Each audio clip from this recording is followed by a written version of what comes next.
Welcome to రాజనీతి. Vijayawada MP Kesineni Nani గారు ఏది మాట్లాడినా అది మీడియాలో సంచలనంగా మారుతూ ఉంటుంది. ముక్కుసూటిగా మాట్లాడే నాని వ్యవహార శైలి అందరికీ నచ్చకపోయినా ఎంపీగా విజయవాడ అభివృద్ధికి నాని మంచి కృషి చేశారు. కనకదుర్గ ఫ్లైఓవర్ కావచ్చు, టాటా ట్రస్ట్ సహకారంతో గ్రామాల్లో సేవా కార్యక్రమాలు, అభివృద్ధి కార్యక్రమాలు నిర్వహించారు. అవినీతి మరక అసలే లేదు ఆయనకు. అభివృద్ధి విషయంలో గతంలో పనిచేసిన ఎంపీల కంటే మంచి మార్కులే పడతాయి. రెండోసారి ఎంపీగా గెలిచిన తర్వాత నాని చేసిన కొన్ని వ్యాఖ్యలు అధిష్టానం వైఖరి మీద ఆయన సంతృప్తిగా లేరని స్పష్టం చేశాయి. కృష్ణా జిల్లా రాజకీయాల్లో, విజయవాడ నగర రాజకీయాల్లో జరుగుతున్న పరిణామాల మీద ఆయన అసంతృప్తిగా ఉండేవారు. విజయవాడ కార్పొరేషన్ ఎన్నికల్లో తన కుమార్తె శ్వేతను మేయర్ క్యాండిడేట్గా నాని ఏకపక్షంగా ప్రకటించడం, విజయవాడకు నేనే అధిష్టానం అని మీడియాతో చెప్పడం పార్టీలో విమర్శలకు దారితీసింది. ఆ తర్వాత ఆ ఎన్నికల తర్వాత చాలా కాలం ఆయన పార్టీతో కొంత ఇన్యాక్టివ్ అయ్యారు, అంటి ముట్టినట్టున్నారు. అధిష్టానం మీద తన అసంతృప్తిని బాహాటంగా వ్యక్తం చేస్తూ ఉండేవారు. లోకేష్ పాదయాత్ర విజయవాడలో జరిగినప్పుడు కూడా నాని గైర్హాజరయ్యారు. అయితే చంద్రబాబు అరెస్ట్ తర్వాత కొంత యాక్టివ్ అయ్యారు. లోకేష్తో పాటు ఢిల్లీ వెళ్ళారు, అక్కడ కొంతకాలం ఉన్నారు. ఆయనతో పాటు చంద్రబాబు జైలు నుంచి విడుదలయ్యాక చంద్రబాబు గారితో తరచుగా టచ్లోకి వెళ్ళారు. ప్రస్తుతానికి అంతా సెట్ అయింది అనుకుంటున్న టైంలో తిరువూరులో చంద్రబాబు సభ నిర్వహించే విషయంలో నాని వర్గానికి ఆయన సోదరుడు విజయవాడ తెలుగుదేశం ఎంపీ టికెట్ ఆశిస్తున్న కేశినేని చిన్ని వర్గానికి గొడవ జరిగింది. పార్టీ అధినేత చంద్రబాబు నాయుడు సభ తన లోక్సభ పరిధిలో జరుగుతుంది కాబట్టి ఆ సభకు సంబంధించిన ఏర్పాట్లన్నీ తానే చేస్తానని, ఇంకెవరూ కూడా ఇంటర్ఫియర్ అవ్వాల్సిన అవసరం లేదని నాని మీడియా ముఖంగా చెప్పారు ఆ తిరువూరులో గొడవ అయిన తర్వాత.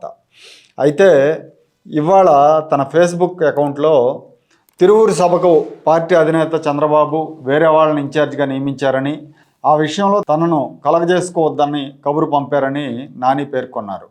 రాబోయే ఎన్నికల్లో విజయవాడ లోక్సభ అభ్యర్థిగా వేరే వాళ్ళకు అవకాశం ఇవ్వాలనుకుంటున్నారు కాబట్టి పార్టీ వ్యవహారాల్లో ఎక్కువగా జోక్యం చేసుకోవద్దని చంద్రబాబు ఆదేశించారని, ఆయన ఆదేశాలు శిరసావహిస్తానని నాని అందులో పేర్కొన్నారు. గత కొంతకాలంగా నాని, ఆయన తమ్ముడు చిన్ని మధ్య విభేదాలు, వివాదాలు ఉన్నాయి. ఈ నేపథ్యంలోనే చిన్ని కూడా విజయవాడ ఎంపీ సీటు ఆశిస్తూ రకరకాల కార్యక్రమాలు నిర్వహిస్తూ ఉన్నారు. అన్నదమ్ములిద్దరూ సీటు కోసం పోటీ పడే వాతావరణం ఏర్పడింది. మొత్తానికి చంద్రబాబు ఈసారి తన నైజానికి భిన్నంగా, అంటే ఆయన జనరల్గా ఎప్పుడు కూడా ఇలాంటి విషయాలను నానుస్తూ ఉంటారు, చివరి వరకు సాగదీయకుండా ఈసారి నానికి సీట్ లేదని స్పష్టంగా చెప్పారు. కాకపోతే అధిష్టానం నిర్ణయం శిరోధార్యమని ఎఫ్బీలో పేర్కొన్న నాని మీడియాతో మాత్రం భిన్నంగా స్పందించారు. తాను మళ్ళీ విజయవాడ నుంచే పోటీ చేస్తానని, హ్యాట్రిక్ కొడతానని తన ప్రవృత్తికి తగ్గట్టే సంచలన కామెంట్స్ చేశారు. ఖచ్చితంగా ఢిల్లీ వెళ్తానని, ఒక ఫ్లైట్ దొరకకపోతే ఇంకో ఫ్లైట్ ఎక్కుతానన్నారు. విజయవాడను తాను అభివృద్ధి చేసినట్టు ఎవరూ చేయలేదని, ఇక్కడ ఇండిపెండెంట్గా పోటీ చేసినా గెలుస్తానని కూడా ఆయన చెప్పారు. ఈ కామెంట్స్ని బట్టి నాని తనకు ఎంపీ టికెట్ ఇవ్వకపోతే ఏదో ఒక పార్టీ నుంచి, అంటే ఒక విమానం దొరకకపోతే ఇంకో విమానం ఎక్కుతా అన్నారు కాబట్టి ఒక పార్టీలో టికెట్ దొరకకపోతే ఇంకో పార్టీ నుంచి అయినా పోటీ చేస్తానని పరోక్షంగా చెప్పినట్టు అయింది.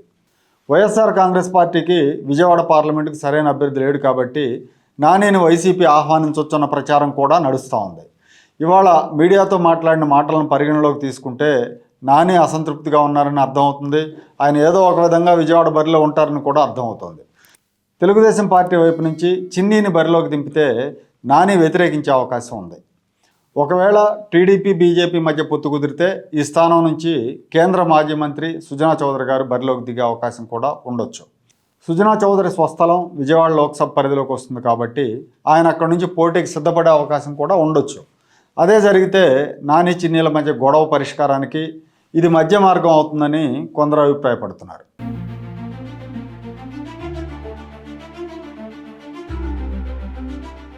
Like, share and subscribe to Rajaniti channel.